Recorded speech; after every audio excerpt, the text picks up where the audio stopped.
여러분 안녕하십니까? 성경 말씀에는 만물보다 더 거짓되고 아주 썩은 것은 사람의 마음이니 누가 그 속을 알 수 있겠습니까? 라는 구절이 있습니다. 또 너희 이웃을 믿지 말며 친구를 의지하지 말라 뭐 이런 성구도 있지요. 하지만 믿었던 사람이 기대와 다른 엉뚱한 행동을 하게 되면 실망감과 배신감이 드는 건 어찌할 수 없는 일입니다. 오늘은 씁쓸하지만 그런 사례를 하나 여러분들에게 소개할까 합니다. 아마 여러분들도 잘 아시리라고 봅니다. 이명박 정권 시절에 팟캐스트로 선풍적인 인기를 끌었던 낙곰수, 그 낙곰수의 그 멤버 중에 한 사람인 주진우 기자 관련한 이야기입니다. 이 주진우 기자가 작년 말에 정광훈 씨에게 자신이 그 명예훼손 피해를 당한 상황에 대해서 정광훈 씨와 합의를 해서 정광훈 씨에 대한 형사처벌을 원치 않는다라고 하는 처벌 불원서를 제출을 했더라고요. 예, 그 사건에 대해서 좀 여러분들에게 알려드리고자 합니다. 때는 작년 5월이었습니다. 작년 5월에 주진우 기자는 그 배우 김의성 씨와 더불어서 MBC 탐사기획 스트레이트라는 프로그램을 진행하고 있었죠. 그래서 4.15 총선을 앞두고 그 한기총 정광훈 목사가 사실상 사전 선거운동이나 다름없는 이상한 정치활동을 연일 계속 벌이고 있다라고 하는 사실을 이 탐사 스트레이트를 통하여서 그 두 차례, 그러니까 48회, 49회 연속 보도를 하였죠. 현장 취재는 뭐 주진우 기자가 한 건 아니고요. 그때 그 여 기자가 여 기자였던 걸로 기억을 하는데 그 기자가 취재를 했고 주진우 기자는 뭐 진행을 하고 있었기 때문에 직접적인 취재는 안 한 걸로 보이더라고요. 방송상으로는. 그 내용 가운데서 주진우 기자가 이 정광훈 씨에 대해서 뭐 언급을 하면서 이 정광훈 씨에 대해서 좀 그 까는 그런 언급을 했는데요. 정광훈 씨가 2019년 6월 23일 날 3부 예배 때, 주일 그 3부 예배 설교에서 주진우 씨의 그 실명을 언급하면서 주진우 씨에 대해서 거의 쌍욕에 가까운 그 발언을 쏟아냅니다. 주진우 씨에 대해서. 구체적으로 내용을 참 소개하기가 참 뭐한데 이런 내용이었어요. 이런 내용. 제가 좀 소개를 드리면 어디라고 덤벼 인간 같지도 않은 인간들이 주진우 기자 인간 같지도 않은 당신 말이야 어디라고 자꾸 기자 시켜서 나를 뒤를 털라고 떠들어 정신 나가가지고 말이야 꼭 이런 말을 해야 되겠어? 빤스 목사? 지금 내 여기 주머니에 판결문 5장 있어. 5장. 나한테 빤스라는 말을 하면 대법원에서 벌금 먹은 이 판결문이 지금 5장이 있다고.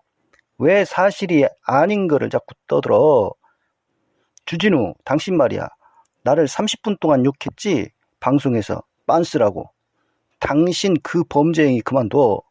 판결문 다 보내줄까? 당신 내 고발해서 당신도 벌금 내게 해줄까? 이런 식으로 언급을 했어요.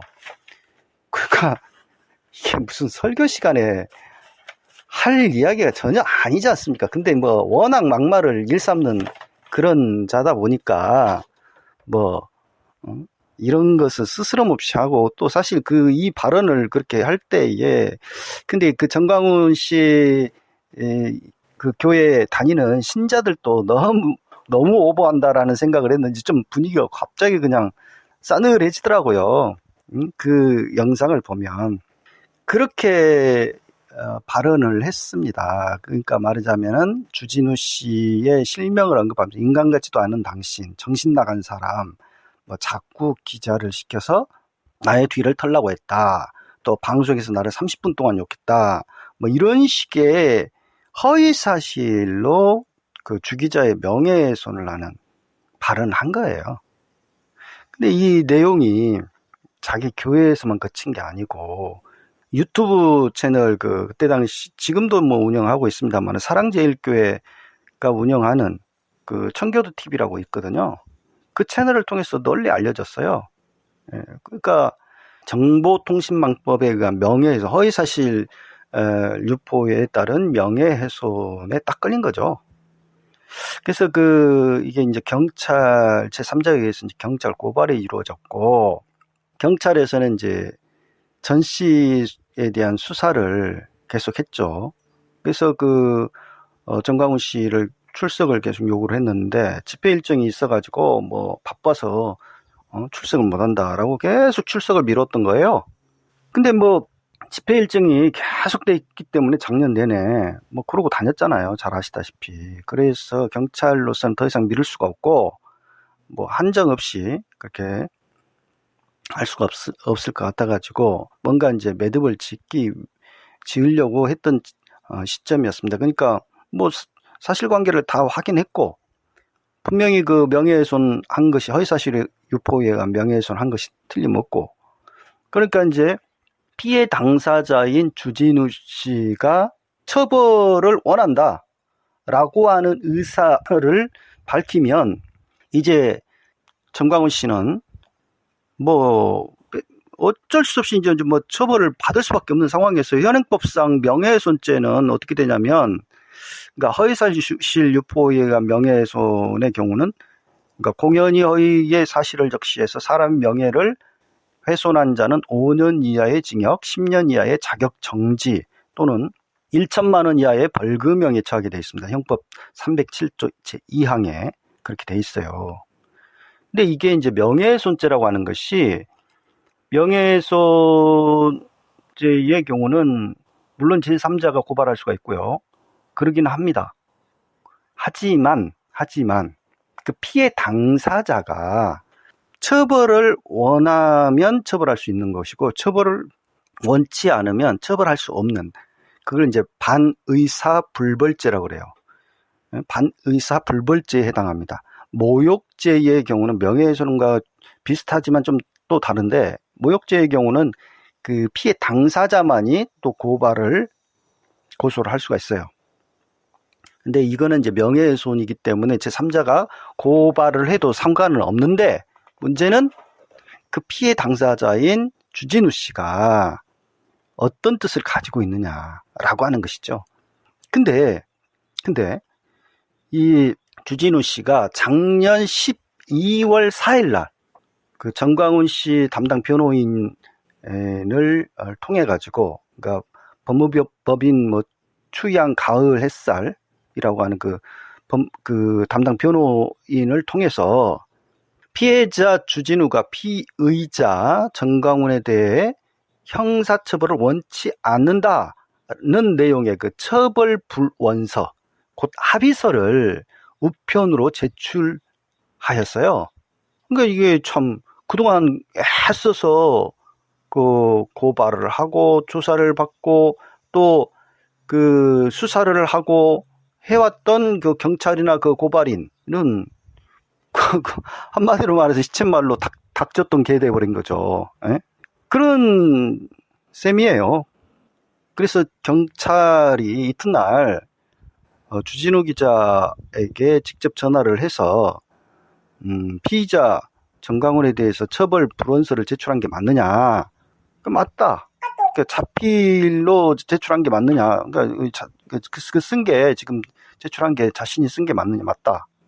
그리고 실제로 처벌을 원치 않느냐? 이런 지금 정광훈 씨가 당신에 대해서 명예훼손 발언을 했는데 실제로 처벌을 원치 않는 것이 맞느냐? 맞다. 확인을 해준 거예요. 그래서 이 사건이 어떻게 됐느냐? 공소권 없음으로 결론이 나버린 겁니다. 경찰이 아니 피해 당사자가 처벌을 원치 않는다는데 어떻게 합니까? 그러니까 분명히 이 정광훈 씨가 명예훼손 한 것은 틀림없지만 본인이 피해 당사자인 주진우 씨가 처벌을 원치 않는다라고 하니까 공소권 없음으로 그 의견으로 검찰에 보냈고, 검찰도 피해자가 피의자 처벌을 원하지 아니하는 의사를 명시하였다라고 하는 이유로 공소권 없음 결론을 처분을 내린 거예요. 그래서 이 사건에 대해서 제가 지난 24일 날 주진우 기자하고 직접 통화를 했습니다. 그래서 어떻게 해서 처벌 불원서를 냈는지 제가 물어봤어요. 먼저 전화를 했더니 전화를 안 받아요. 한 3차례 전화를 했나? 안 받아요. 그래서 문자를 남겼습니다. 이런 내용의 문자를 남겼어요. 주진우 기자님 안녕하십니까? 저는 오마이뉴스 시민 기자 정병진입니다. 주 기자님께서 정광훈 목사의 명예훼손 및 모욕 언행에 대한 처벌 불원서를 검찰에 제출했다는데 왜 그러셨는지 궁금합니다. 또 정광훈 씨와 합의를 했다라고 하던데 어찌된 영문인지요? 분주하시더라도 신속히 전화로나 문자로 답변을 주시면 감사하겠습니다. 이렇게 문자를 남겼죠. 근데 뭐 아무런 연락도 없고 그랬어요. 근데 저녁 때 전화가 왔더라고요. 저녁 때 한 7시인가? 그 정도에 전화가 왔어요. 그래서 뭐 문자를 보고 기분이 썩 안 좋아가지고 전화를 안 하려고 하다가 그냥 전화를 한다는 식으로 이야기를 하면서 그렇게 이야기를 하더라고요. 그래서 이제 확인을 해봤더니 그러니까 정광훈 씨가 자신한테 찾아와가지고 사과를 했다는 거예요. 그래서 다른 사람들에 대한 모독이나 비방 이런 거 앞으로 안 하기로 하고 그런 합의를 해준 건 제가 맞다. 그 확인을 해줬어요. 그러면서 그러니까 제가 파악한 내용이 사실과 다른 게 많다라는 식으로 계속 이야기하는 거예요. 그래서 뭐가 사실과 다르냐? 사실과 다른 내용을 알려주라. 제가 계속 확인을 요청을 했는데 그거는 당신이 취재하니까 직접 알아봐라는 식이에요. 예. 그래서 끝내 확인을 안 해주더라고요. 그래서 그러면서 한다는 이야기가 기사를 잘 쓰라는 거예요. 뭔가 좀 잘못 쓰게 되면 가만히 있지 않겠다는 식이었습니다. 참 전화 태도도 상당히 그러니까 좀 저도 좀 기분이 안 좋더라고요. 그런 식으로 말하니까 마치 좀 이거는 뭐 좀 협박 비슷하게 말이죠. 기사 잘못 쓰면 가만히 있기 자신도 이렇게 하겠다 뭐 이런 식으로 하는 말이. 네, 아무튼 뭐 사실관계 확인하고 제가 기사를 썼고, 그래서 제가 또 이제 주 기자가 어떻게 해서 그러니까 제가 이제 최근에 또 그런 일이 있었지 않습니까? 주진우 기자가 자신이 운영하는 지금 주 기자 라이브 뭐 그런 방송이 유튜브에 있고 또 KBS 1에서 주진우의 라이브라는 그 라디오 방송을 진행을 해요. 근데 거기서 정광훈 씨와의 단독 전화 인터뷰를 2번이나 했었죠. 예. 그러면서 둘이 사이가 굉장히 가깝다라고 하는 것이 역력하게 보입니다. 정광훈 씨가 지금 코로나 확진 돼가지고 병원에 있습니다. 그래서 기자들도 그러니까 전화기도 뺏겼고요. 수사 때문에. 그런데 이제 아마 자신의 교회에서 제공한 또 다른 전화를 사용하는 것 같은데 그 전화로 여전히 설교하고 막 그러고 있지 않습니까? 근데 일반 기자들은 바뀐 정광훈 씨의 전화번호를 알지를 못해요. 아니 뭐 안다고 한들 그 전화해도 정광훈 씨가 받지를 않습니다. 뭐 특히 평화나무에서는 계속 정광훈 씨 관련해서 취재를 하면서 전화를 하고 문자를 보내고 해도 뭐 아예 응대를 안 해버리지 않습니까? 그런데 어찌된 일인지 주진우 씨가 전화를 하면 잘 받나 봐요. 그래서 뭐 그 영상을 보면 주 기자 관련 유튜브 영상을 보면 정광훈 씨 사무실에서 둘이 만나서 이야기 나누는 장면도 나와요. 도대체 언제 만났고 그 풀 내용, 그러니까 이야기를 나눈 전체 내용을 좀 보여줬으면 좋겠는데 아주 짤막하게만 보여줍니다. 그러니까 코로나19, 그러니까 8.15 집회 직전이었던 것 같고, 그 주진우 기자도 코로나 감염 여부를 좀 검사를 받아봐야 되는 것이 아닌가 싶을 정도로 좀 그 위험한 만남이었는데, 그런 장면이 잠깐 나오고요. 그래서 그런 것들도 있고, 그래서 제가 이제 주 기자와 통화가 된 김에 물어봤습니다. 물어봤어요.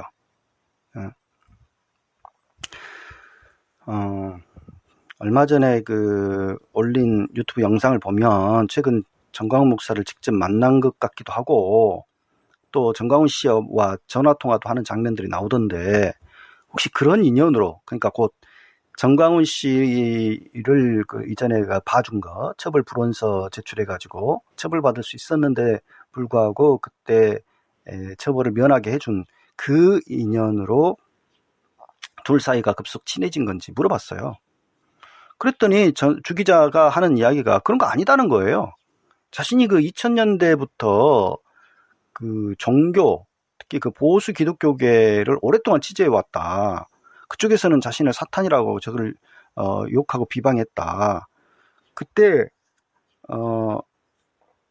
나는 욕해도 다른 사람은 욕하지 말라고 했다. 근데 저를 비방하고 허위사실을 한 건데 어디 가서 나는 욕해도 다른 사람은 욕하지 말라고 하고, 그 양반 곧 정광훈 씨를 그 양반이 사과를 하고, 정광훈 씨가 사과를 하고, 그래가지고 봐준 거다. 제가 봐준 거다. 그 사과를 받아준 게 뭐가 잘못된 거냐? 라는 좀 신경질적인 예민한 반응을 보이더라고요. 그래서 이거 참 할 말을 잃었는데 제가, 아니 그 봐준 게 뭐가 잘못이냐. 근데요, 여기서 문제점을 제가 좀 짚고 싶은 게 뭐냐면, 이게 개인적인 문제일까 과연, 그 점이에요. 무슨 이야기냐면 MBC 탐사 스트레이트를 진행하는 과정에서 전 씨에 대해서 주진우 기자가 언급을 했고, 또 그 탐사 스트레이트에서 정광훈 씨를 두 차례나 이게 사전 선거 운동성의 행보를 보인다, 이상한 행보를 보인다라고 계속 다뤘기 때문에 전 씨가 이제 열받아가지고 그 설교 시간에 그렇게 주진우 기자 실명을 거명하면서 명예훼손성 발언을 한 거 아닙니까? 자, 그렇게 벌어진 일이에요. 그러면 이게 개인적인 문제입니까? 이 개인적인 문제는 아니라고 봐요, 저는. 공석에서 벌어진 일이고, 공석인 설교 자리에서 주진우 기자를 그렇게 명예훼손을 한 거예요. 그죠? 개인의 사적인 어떤 문제, 물론 주진우 기자는 그렇게 주장을 하는데 꼭 사적인 어떤 사안으로만 보이지는 않는다라고 하는 것이죠. 제 입장에서는. 이거는 공적인 문제다.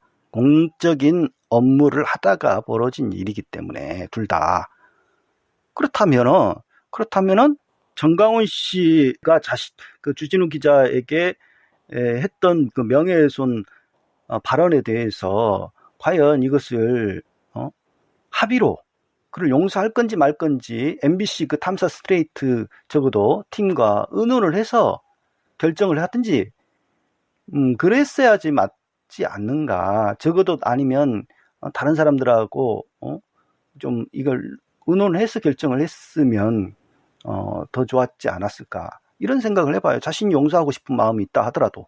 근데요, 주진우 씨가 8월 19일 날 자신 유튜브 채널에 게시한 영상에서 뭐라고 이야기를 하냐면, 저는 보수 교계에서 정광훈 목사가 가장 온건하고 신중하고 거기서도 제일 말이 통하는 지도자라고 얘기하고 있다, 이런 이야기를 하면서, 정광훈 목사가 왜 지도자냐면 본인이 돈을 지불하지 않고 많이 내셨다. 그래서 기독교계에서 명망이 아주 있다. 저는 이명박 옆에 서 있었던 대형교회 목사들보다 정광훈 목사가 훨씬 낫다라고 생각한다. 이분은 숨기고 그러진 않는다. 순진무구하다. 이런 식으로 계속 정광훈을 두둔하는 발언을 계속 합니다. 깜짝 놀랐어요. 그리고 26일 날 김어준의 뉴스공장과 전화 인터뷰를 하는데 이때는 뭐라고 그러냐면 2004년, 2005년부터 제가 종교 문제, 대형교회 문제를 취재하다가 정광훈 목사의 존재를 알고 그때부터 취재하고 그 친분을 유지하고 있다. 이렇게 이야기를 하고요. 그리고 그러니까 문재인 정권 그 이후 반정부 시위를 주도하던 그 대형교회 목사들 있지 않습니까? 근데 그 대형교회 목사들이 뒤로 빠지게 된 이유를 뭐라고 설명하냐면 이 대형교회 목사들의 약한 고리, 곧 돈과 교회 세습 문제, 뭐 여자 문제, 뭐 이런 것들이 다 있었다는 거예요. 그래가지고 그런 것 때문에 이들이 뒤로 빠졌고 돈과 세습, 여자 문제에서 비교적 깨끗한 편이었던 정광훈 씨가 전면에 나서게 됐다. 그리고 돈을 대형교회나 다른 데서 받았어도 이 사람은 그 돈을 자기가 치부하지 않고 여기저기 잘 써서 보수 개신교계에서는 신망이 좀 있다. 그래서 반정부 시위를 주도했다는 사실을 취재로 알게 됐다. 뭐 이런 발언을 합니다. 저 비슷한 이야기를 제가 뉴스엔조이 기자에게 좀 들은 적이 있어요. 그러니까 정광훈 씨가 의외로 그 청빈하다 뭐 이런 식의 언급을 하더라고요. 그 뉴스엔조이 기자도 정광훈 씨와 통화를 하면은 다른 언론사들보다는 잘 하는 편이더라고요. 그래서 주진우 기자와 그 뉴스엔조이 기자는 정광훈 씨에 대해서 이렇게 알고 있구나, 좀 그렇게 생각을 하는데, 지금 최근에 그 평화나무가 보도한 바에 의하면 정광훈 씨가 자신의 부인 명의로 16억짜리 그 연립주택입니까? 상당히 그 고가의 그 주택을 가지고 있는 것이 드러났지 않습니까? 숨겨놓은 재산이 드러났잖아요. 더 있을지도 모릅니다. 더 있을지도 모르는데 아무튼 현재 밝혀진 것은 그렇다라고 하는 것이고, 이 사람은 그렇게 청빈한 사람이 전혀 아니다 라고 하는 것이죠. 예. 그래서 그 전혀 이거는 좀 또 사실과 다르다라고 하는 점을 말씀드리고 싶습니다. 여하튼 주진우 기자는 오늘 또 그 뉴스공장, 그 김어준의 뉴스공장에 출연해서 정광훈 씨를 뭐 일찍부터 알고 있었고 뭐 하면서 정광훈 씨를 두둔하는 또 발언을 오늘 또 했습니다. 오늘 또 했는데, 그러니까 정광훈 씨보다 더 나쁜 사람들이 대형교회 목사들이고 그 중에 김진홍 목사가 있다 언급을 해요. 근데 김진홍 목사가 대형교회 목사는 아니죠. 지금 뭐 이미 은퇴를 한 사람이고, 근데도 이제 변칙적으로 여전히 담임 목사 노릇을 하고 있는 사람인데 대형교회는 아니에요. 여기가 8.15 집회에 김진홍 목사가 사람들 나가라고 그렇게 선동했다라고 하는 거죠. 근데 대형교회 목사 중에 그런 사람이 있었는지에 대해서는 뭐 아직 밝혀진 바가 없어요. 그런데 주진우 기자는 그런 식으로 주장을 하고 있고, 정광훈 목사는 얼굴 마담에 불과하고 뭐 그렇다 하면서 계속 그런 논리를 펴고 있습니다. 근데 여러분들 잘 생각해 보세요. 작년 12월 4일 날 이렇게 정광훈 씨 처벌 불원서를 제출했지 않습니까? 그때 정광훈 씨는 아주 적극적으로 사전선거 운동을 하고 있었어요. 광화문 집회를 거의 매주마다, 매주 토요일마다 열면서 그러던 시기입니다. 그러던 시기예요. 근데 그 당시에 주진우 기자가 처벌을 원한다라고만 했으면 체포될 뻔했어요. 정광훈 씨가. 경찰이 체포하려고 했거든요. 그래서 보십시오. 아까 그 현행법상 어떻게 됩니까? 명예훼손을 하게 되면 5년 이하의 징역이잖아요. 10년 이하의 자격정지고 1,000만 원 이하의 벌금형에 최소한 이렇게 돼요. 굉장히 세죠. 자, 구속이 될 뻔도 했고요. 그 한기총 회장의 자격정지가 될 뻔도 했고, 상당히 지금 이게 센 것에 걸린 거예요. 지금 명예훼손에. 그러니까 정강훈이 그 주진우 기자를 만나서 빌었던 것 같죠. 용서해달라고. 근데 거기에 그대로 그걸 받아들이고 말이죠. 주진우 기자가 그 정강훈 씨를 용서를 해버리고 그리고 처벌을 원치 않는다고 함으로써 무슨 일이 벌어졌습니까? 작년 상반기 내내 시끄러웠죠. 정강훈 씨가 전국을 돌아다니면서 그런 불법 선거 운동을 했고 결국 그것 때문에 구속이 되는 일이 벌어졌고 또 보석으로 풀려나서 코로나 사태를 유발했지 않습니까? 재확산이 되도록 하는 근데 결정적인 역할을 했지 않습니까? 정강훈 씨가. 그래서 지금 대사회적인 지탄을 공공의 적이 돼가지고 엄청나게 받고 있는 상황 아닙니까? 그런데 지금 정강훈 씨를 그렇게 옹호하는 발언들을 계속 쏟아내는 주진우 기자 그리고 처벌을 불원서를 제출해가지고 합의를 하고 말이죠. 정강훈 씨와 짝짝꿍이 돼 있는 어떻게 보면 적대적 공생관계라고 다스베이다 지난 토요일 날 다스베이다 나와가지고 또 이제 정강훈 씨 관련 언급을 하는데 김어준 씨가 주진우와 이 정강훈 씨는 적대적 공생관계다는 식으로 언급을 하더라고요. 저는 뜨악했습니다. 이게 말이 됩니까? 말이 돼요, 이게? 아니, 하나를 보면 열을 알 수 있는 거 아닌가요? 정강훈을 이렇게 용서하고 그런 사람이라면 나는 좀 의심스러워요. 삼성과의 관계에 있어서 지금 삼성 비판하는 계속 그런 어떤 발언들을 하고 방송에서 계속 삼성공화국에서 탈피해야 된다 그런 주장들을 펼치고 적폐청산을 외치고 있잖아요. 주진우 씨가. 그러면 그 진정성은 과연 우리가 신뢰할 수가 있을까?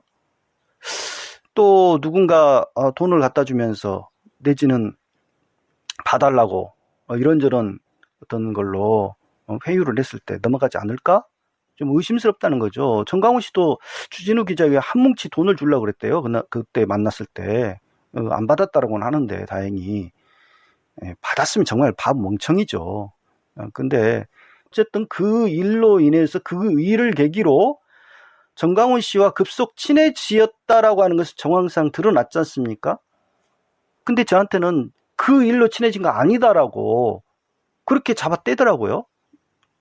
그 일 이후에 정강훈 씨와 굉장히 좋은 관계를 지금 유지하고 있지 않습니까? 그래서 정강훈 씨가 훌륭한 취재원이 되어주고 있잖아요.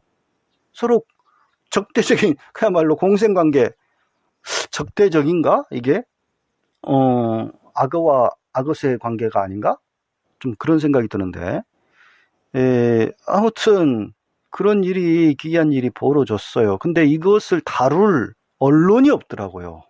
참 통탄할 노릇입니다. 대한민국의 언론 가운데 이 문제를 다룰 언론이 없었어요. 그래서 제가 찾다가 서울의 소리 백은종 대표에게 이 사실을 알렸고 그래서 이제 서울의 소리에서 이 기사가 나가게 됐고 또 신문고 뉴스에서도 그 서울의 소리 기사를 보고 또 관련 기사를 냈습니다. 그래서 알려지게 된 건데 공식적으로 기사화가 된 거예요. 나는 참 한국 언론도 너무 썩었다라고 생각됩니다. 아니 감시 활동을 언론이 좀 해야 될 거 아니에요. 이런 좀 어떻게 보면 부조리하고 문제 있는 것은 그 따끔하게 지적을 하는 기사를 내보내야 될 거 아닙니까? 어느덧 그 주진우 기자가 상당한 그 권력화되어 있지 않는가 좀 의심스러울 정도로 어떤 언론도 이 내용을 기사화하려고 하지 않더라고요. 그 현상을 보면서 내가 깜짝 놀랐어요. 참 기이한 일입니다. 그래서 우리가 적폐들에 대해서도 감시를 해야 되지만 그들을 비판한답시고 하면서 그들과 은근슬쩍 그 합의하고 짝짝꿍이 되어 있는 그런 언론인들은 없는지도 냉정하게 잘 살펴야 되지 않을까 싶습니다. 그렇지 않고서는 우리 시민들이 그들에게 우롱당할 수 있어요. 예. 뭐 어떤 분은 그런 이야기를 하더라고요. 주진우 기자는 이제 연예인이 다 됐다. 그렇게 이해를 해야 된다. 라는 식으로 이야기를 하던데, 좀 기대치가 있었지만, 이렇게 어떻게 보면 실망을 안긴 일들에 대해서는 따끔한 시민들의, 정말 주진우 기자를 생각한다면 비판을 당연히 해야 된다고 봅니다. 저는. 그래야지 주진우 기자도 다시는 그런 짓을 하지 않을 거 아닙니까? 얼마나 정강훈 씨 때문에 지금 한국 사회가 지금 고통을 받고 있습니까? 그걸 생각하면 지금 화가 나 죽겠어요. 나는 진짜 이런 일들이 있었다는 게. 진즉 막을 수가 있잖아요. 진즉 정강훈 씨를 그 폭주하는 것을 막을 수 있는 기회들이 몇 번 있었는데도 불구하고 뭐 이렇게 주진우 기자 이렇게 처벌을 원치 않는다 이렇게 봐줘 버렸지. 또 법원에서는 보석으로도 풀어줬잖아요. 더군다나 광화문 집회 그 위험한 상황에서 또 일부 재판부가 정광훈 씨가 이렇게 광화문 집회에 신청을 한 건 아니지만 허락을 해줬지 않습니까? 그래서 코로나가 크게 확산되는 하나의 결정적인 실수를 했지 않습니까?